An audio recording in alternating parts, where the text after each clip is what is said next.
नमस्ते। आज के इस खास एक्सप्लेनर में हम सीधे एक ऐसी कहानी के पन्नों में उतरने वाले हैं जो सिर्फ इतिहास की किताबों तक सीमित नहीं है। ये अदम्य साहस और उस परम स्वाभिमान की मिसाल है जिसकी गूंज आज भी सुनाई देती है। बात हो रही है महाराणा प्रताप की। और यकीन मानिए, ये गाथा हमें दिखाती है कि कैसे एक अकेले इंसान का स्वाभिमान एक पूरे के पूरे साम्राज्य की ताकत पर भारी पड़ सकता है। महलों से ज्यादा जंगलों की खाक छानी, लेकिन उनका सम्मान उन बादशाहों से कहीं बड़ा था जो सोने चांदी के महलों में रहते थे।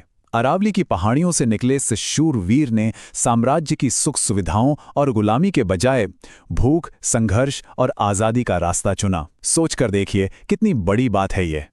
चलिए, कहानी में आगे बढ़ने से पहले जल्दी से कुछ अहम तारीखों पर नजर डाल लेते हैं ताकि हमें पूरा कॉन्टेक्स्ट मिल जाए। 1540 में उनका जन्म हुआ, फिर 1568 में चित्तौड़गढ़ पर मुगलों का वो भयानक हमला, 1572 में उनका राज्याभिषेक, 1576 का मशहूर हल्दीघाटी युद्ध और आखिर में 1597 में उनका निधन। बस इन तारीखों को एक फ्रेमवर्क की तरह दिमाग में रखिए, क्योंकि अब हम अपना पूरा ध्यान उनकी इस बेहद जज्बाती और संघर्ष से भरी यात्रा पर लगाने वाले हैं। तो शुरुआत होती है उनके बचपन से। 9 मई 1540 को कुंभलगढ़ किले में उदय सिंह द्वितीय और माता जयवंता बाई के घर इस राजपूत बालक का जन्म हुआ। अब मजेदार बात यह है कि प्रताप का बचपन बाकी राजकुमारों की तरह बिल्कुल नहीं था। जहां दूसरे राजकुमार महलों के मखमली गद्दों पर सुख सुविधाओं का आनंद लेते थे, वहीं प्रताप को शिकार, तलवारबाजी और युद्ध की कलाएं सीखना पसंद था। वो अपना ज्यादातर वक्त सैनिकों के बीच बिताते थे, और सच कहूं तो इसी बात ने उन्हें एकदम जमीनी और फौलादी योद्धा बना दिया। बचपन से ही उनके मन में एक बात बहुत गहराई तक बैठा दी गई थी: राजपूत का सिल कट सकता है लेकिन झुक नहीं सकता। और देखिए, ये कोई रटी रटाई बात नहीं थी। ये वो जीवन दर्शन था, वो उसूल था जिसने उनके पूरे भविष्य की दिशा तय कर दी। यही वो एक सिद्धांत था जो आगे चलकर हर मुश्किल में, हर आंधी में उनके साथ चट्टान की तरह खड़ा रहा। अब थोड़ा आगे बढ़ते हैं। उस दौर में भारत में अकबर का साम्राज्य बड़ी तेजी से फैल रहा था। एक एक करके कई राजा घुटने टेक रहे थे, लेकिन मेवाड़ की मिट्टी कुछ अलग ही थी।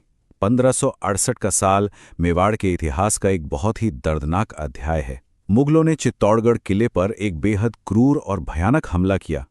हजारों वीर राजपूत योद्धा लड़ते लड़ते वीरगति को प्राप्त हुए, और किले की महिलाओं ने अपना सम्मान बचाने के लिए जौहर किया।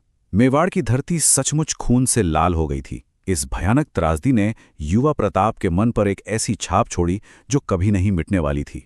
चित्तौड़गढ़ की उस तबाही को अपनी आंखों से देखने के बाद प्रताप ने एक ऐसी कसम खाई जिसे सुनकर आज भी रोंगटे खड़े हो जाते हैं। उन्होंने कहा, जब तक मेवाड़ आजाद नहीं होगा, मैं आराम की जिंदगी नहीं जीऊंगा। और ये कोई खोखला वादा नहीं था।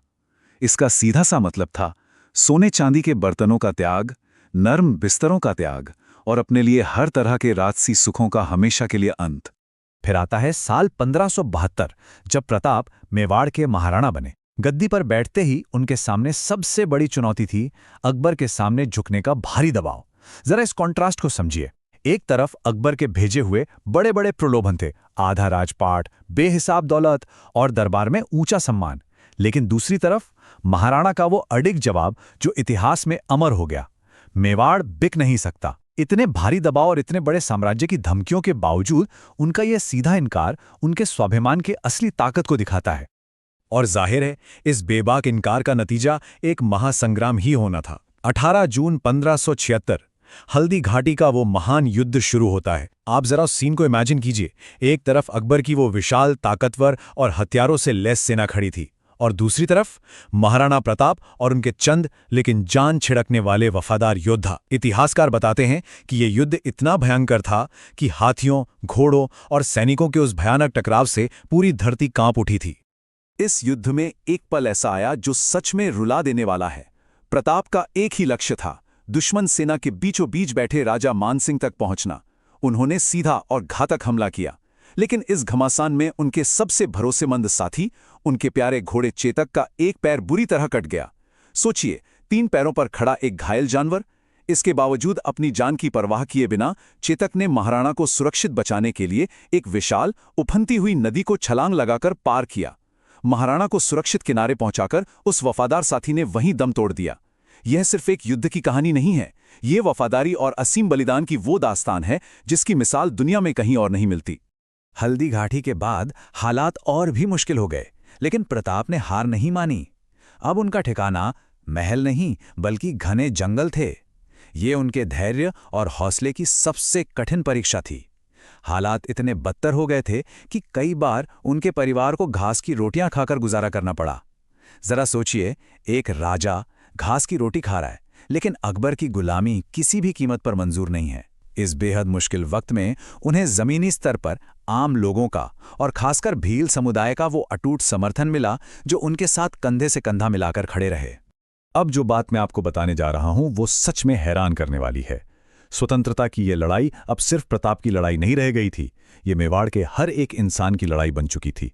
भामाशाह नाम के एक सच्चे देशभक्त ने कुछ ऐसा किया जो अविश्वसनीय है। उन्होंने अपनी जिंदगी भर की पूरी संपत्ति, अपनी सारी दौलत महाराणा प्रताप को दान कर दी, सिर्फ इसलिए ताकि आज़ादी की ये जंग रुकनी नहीं चाहिए।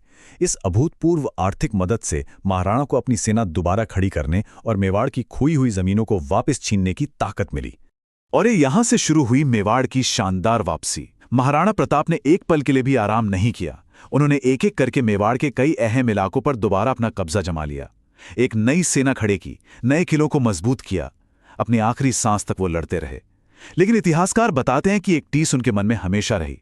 वो चित्तौड़गढ़ किले को कभी वापस नहीं पा सके। पूर्ण रूप से स्वतंत्र मेवाड़ का वो सपना उनके मन में अंत तक जीवित रहा, जब तक कि 19 जनवरी 1597 को इस महान स्वाभिमानी योद्धा ने दुनिया को अलविदा नहीं कह दिया। तो आखिर में हम उनके इस पूरे जीवन से क्या सीखते हैं? महाराणा प्रताप का जीवन हमें 3 बहुत ही सीधे और शक्तिशाली सबक देता है। पहला, गरीबी और अभाव से बड़ा कोई दर्द नहीं। दूसरा, गुलामी से बड़ा कोई अपमान नहीं। और तीसरा, जो सबसे अहम है, स्वाभिमान से बड़ा दुनिया में कोई धन नहीं। यही वो मूल विचार हैं जो 400 साल बाद भी आज भी उतने ही प्रासंगिक हैं जितने उस वक्त थे। और अब इस एक्सप्लेनर को खत्म करते हुए मैं आपको एक गहरे सवाल के साथ छोड़ना चाहता हूं। इतिहास की किताबों में आपको अनगिनत राजा महाराजाओं के किस्से मिल जाएंगे जिन्होंने बड़े बड़े महल बनाए, विशाल साम्राज्य खड़े किए, लेकिन प्रताप जैसा अटल स्वाभिमान कितनों में था? ये विचार हमें सोचने पे मजबूर कर देता है कि सच्ची महानता सत्ता, पैसे या ताकत से नहीं, बल्कि अपने उसूलों और आत्मसम्मान पर अडिग रहने से आती है। इस प्रेरणादायक कहानी में हमारे साथ जुड़ने के लिए आपका बहुत बहुत धन्यवाद।